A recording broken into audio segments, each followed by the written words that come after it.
आज विजु जनता दल तरफ ओडिशा को आसीथिबा parliamentary committee on welfare of OBC से कमिटी को आज आम भेटिलु भेटिकी ओबीसी उन्नति पाई विकास पाई किपरि भाव में विभिन्न पदक्षेप निया जाई पारिबो सेथिपाई आमे विजु जनता दल तरफ आलोचना कलु। ओडिशा रे ओबीसी परसेंटेज होची 54% एवं एई 54% ओबीसी मानकर किपरि विकास हो पारिबो अर्थनैतिक क्षेत्ररु सामाजिक क्षेत्ररु से संपर्क रे आज आमे विभिन्न प्रसंग रे आलोचना कलु।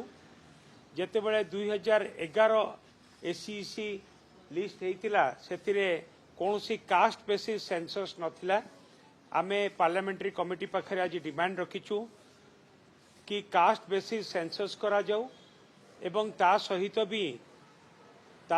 भी हमर ओडिशा रे थिबा एससी बीसी लिस्ट जो माने एससी बीसी लिस्ट ओडिशा रे अछि ताकू ओबीसी लिस्ट रे इंक्लूड करा जाऊ ताही हमर आज मुख्य दाबी थिला। एवं ओबीसी लिस्ट रे एससी बीसी लिस्ट इंक्लूड हैला परे से माने विभिन्न क्षेत्ररु विभिन्न सुविधा सुजोग पाई परिबे एवं निजको सामाजिक क्षेत्र रे एवं अर्थनैतिक क्षेत्र रे मध्य विकास तांकर संभव हेई पारिबो।